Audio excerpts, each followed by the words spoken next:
Video like जरूर कर लीजिए और ऐसे वीडियो लगातार फ्री में पाने के लिए चैनल को तुरंत सब्सक्राइब कर लीजिए और बेल आइकन को जरूर टैप कर लीजिए ताकि आगे भी सारे वीडियो आपको मिलते रहे। यूट्यूब में फॉलो करते हैं तो प्लीज ये वाला फ्री टेलीग्राम चैनल जरूर ज्वाइन कर लीजिएगा। सारे नोटिफिकेशन सारे अपडेट यहीं पे आते हैं, ध्यान रखिए। Hello everyone, welcome to study for civil services. I am Ichchha Mishra और ये वीडियो सीरीज हमारी चल रही है यूपीपीसीएस मेंस के इम्पोर्टेंट क्वेश्चंस की। और अगर आप इसको रेगुलरली फॉलो करेंगे तो आपको डेफिनेटली आइडिया होगा कि कैसे एक अच्छा आंसर लिखा जाता है और कैसे आप उसमें मार्क्स फेच कर सकते हैं। ये सीरीज हमारी बाइलिंगुअल है। अगर आप हिंदी मीडियम के हो या इंग्लिश मीडियम के, दोनों लोग ही इससे बेनिफिट ले सकते हैं। एंड आज का क्वेश्चन हम डिस्कस करने जा रहे हैं, लेकिन उससे पहले मैं आपको बताना चाहूंगी कि आप हमारे पेड ग्रुप से भी जुड़ सकते हैं। यूपीपीसीएस के द्वारा कंडक्ट करवाए जाने वाले जो एग्जाम्स हैं, जैसे कि पीसीएस, आरओए, आरओ, बीएओ, इन सभी के लिए क्रैश कोर्सेज चलाए जा रहे हैं। आप इन क्रैश कोर्सेज को ज्वाइन कर आसानी से सिलेक्शन प्राप्त कर सकते हैं। साथ में एचसीएस, बीपीएससी, यूकेपीएससी जैसे एग्जाम्स के लिए भी क्रैश कोर्सेज चलाए जा रहे हैं। आप इनको ज्वाइन करने के लिए आप इन गिवन नंबर्स पर कॉन्टैक्ट कर सकते हैं और अधिक जानकारी प्राप्त कर सकते हैं।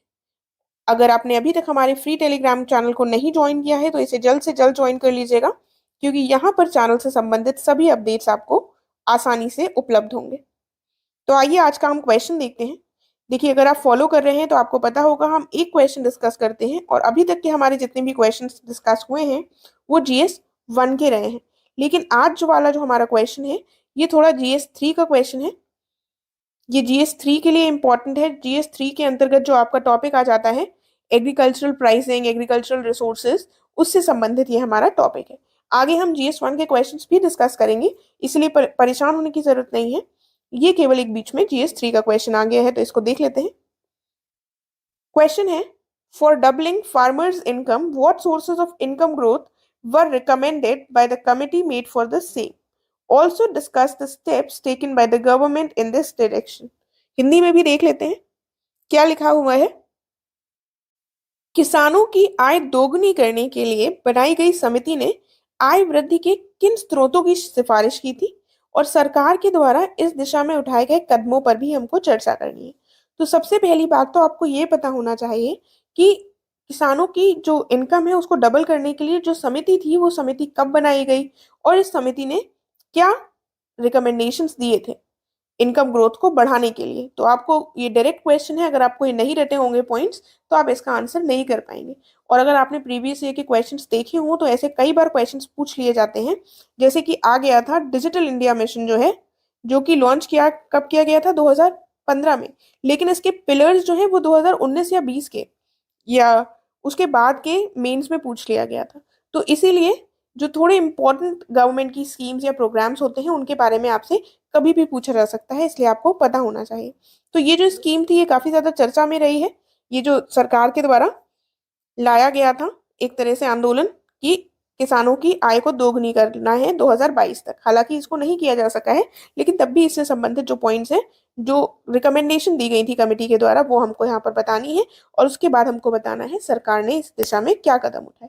तो अच्छा इंट्रोडक्शन क्या होगा हमारा कि इंट्रोडक्शन में हम बताएं कि ये कमेटी कब बनी थी। ठीक है, तो अगर उससे ज्यादा हमें इसके बारे में कुछ जानकारी है तो वो सारी चीजें हम इंट्रोडक्शन में बता सकते हैं। जैसे यहाँ क्या लिखा हुआ है, सरकार ने अप्रैल 2016 में किसानों की आय दोगुनी करने से संबंधित जो मुद्दे थे इनकी जांच करने के लिए और इस उद्देश्य को प्राप्त करने के लिए क्या रणनीति, क्या स्ट्रैटेजी होनी चाहिए, इसकी सिफारिश के लिए एक समिति का गठन किया था। ठीक है, तो ये हमने बता दिया थोड़ा समिति के बारे में कि ये कब फॉर्म हुई थी और इसको क्या काम दिया गया था। अब हमसे डायरेक्टली पूछा गया है कि इसने क्या सोर्सेस बताए हैं इनकम ग्रोथ के, इस कमिटी ने, तो वो हमको थोड़े से रटने पड़ेंगे। अगर आपको पता है वेल एंड गुड, नहीं पता है तो याद रखिएगा, ताकि इन केस ऐसा क्वेश्चन आ जाए तो आपको पता होने चाहिए। और अगर ये आपको याद रहेंगे तो आप कहीं पर अपने ऐसे में या किसी और क्वेश्चन में भी इनको ऐड कर सकते हैं इन पॉइंट्स को। जो कमिटी है इसने बेसिकली 7 सोर्सेज इनकम ग्रोथ के आइडेंटिफाई किए थे। वो कौन कौन से 7 सोर्सेज हैं? इन्होंने कहा था कि क्रॉप प्रोडक्टिविटी में इंप्रूवमेंट की जरूरत है, लाइव स्टॉक प्रोडक्टिविटी में इंप्रूवमेंट की आवश्यकता है, और कॉस्ट ऑफ प्रोडक्शन में सेविंग्स की जा सके, यानी कि उत्पादन लागत में थोड़ी बचत हो, और क्रॉप इंटेंसिटी इंक्रीज हो, डाइवर्सिफिकेशन हो जिसमें हाई वैल्यू क्रॉप्स को भी जोड़ा जाए, इंप्रूवमेंट हो रियल प्राइसेस में जो कि फार्मर्स के द्वारा रिसीव किए जाते हैं उसमें थोड़ी सी कीमतों में सुधार की आवश्यकता है, और फार्म से नॉन फार्म ऑक्यूपेशंस की तरफ हमें फार्मर्स को बढ़ावा देना चाहिए। तो ये इन्होंने 7 पॉइंट्स बताए थे जिसके माध्यम से फार्मर्स की जो आय है वो दोगुनी की जा सकती है। ठीक है, तो इनको एक बार देख लीजिएगा। उसके बाद अब हमको ये भी पता होना चाहिए कि गवर्नमेंट ने क्या स्टेप्स उठाए।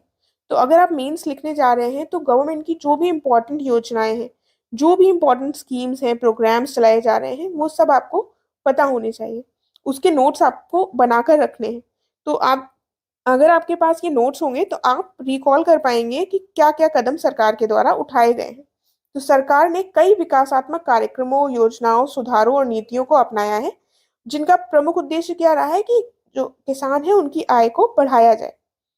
तो इस दिशा में क्या क्या कदम उठाए गए हैं वो देख लेते हैं। पहला क्या है, सभी अनिवार्य खरीफ, रबी और अन्य वाणिज्यिक जो फसलें हैं इनके लिए न्यूनतम समर्थन मूल्य यानी कि एमएसपी में वृद्धि की गई है। एमएसपी में वृद्धि होगी तो डायरेक्टली जो इनकम है फार्मर्स की वो इंक्रीज हो सकेगी।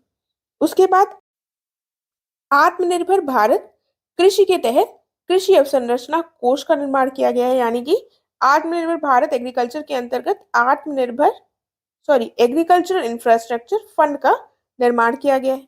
उसके बाद क्या किया गया है, मॉडल कृषि उपज और पशुधन विपणन संवर्धन और सुविधा अधिनियम 2017 लाया गया है। इसको थोड़ा इंग्लिश में देख लेते हैं, थोड़ा टफ हो जाती हैं ये चीजें। Model agriculture produce and live stock marketing promotion and facilitation act 2017 का लाया गया था। ठीक है, उसके बाद ये जो मेजर्स हैं उनको थोड़ा ध्यान रखिएगा, और अगर आपके पास और भी कुछ मेजर्स आपको याद आ रहे हो तो डेफिनेटली आप उनको यहाँ पर ऐड कर सकते हैं। इसके अलावा क्या किया गया है, प्रधानमंत्री किसान सम्मान निधि स्कीम लाई गई है, जिसके अंतर्गत किसानों को वर्ष में 6,000 रुपए दिए जाएंगे 3 इंस्टॉलमेंट्स में, जो 4-4 मंथ के गैप में दी जाएंगी 2-2 हजार की। उसके बाद प्रधानमंत्री किसान मानधन योजना, जिसके अंतर्गत किसानों को सोशल सिक्योरिटी प्रोवाइड की जा रही है कि उनको यदि कोई बीमारी होती है, कोई ऐसी प्रॉब्लम होती है तो उसमें उनके पास कुछ सिक्योरिटी रहेगी। तो इसके अंतर्गत ये प्रोवाइड किया गया है। उसके बाद सॉइल हेल्थ कार्ड स्कीम लाई गई है, जिसके द्वारा सॉइल की जो हेल्थ यानी कि सॉइल में कौन से न्यूट्रिएंट्स, कौन से फर्टिलाइजर्स की आवश्यकता है उसके बारे में सही से पता लग पाएगा। अदरवाइज किसान क्या करते हैं, वो यूरिया वाले फर्टिलाइजर्स ही यूज करते हैं क्योंकि वो उनको सस्ते पड़ते हैं। तो अगर सॉइल की हेल्थ के बारे में पता चलेगा तो ये इनडायरेक्टली किसानों की आय दोगुनी करने में हेल्प करेगा। उसके बाद पर ड्रॉप मोर क्रॉप इनिशिएटिव लाया गया।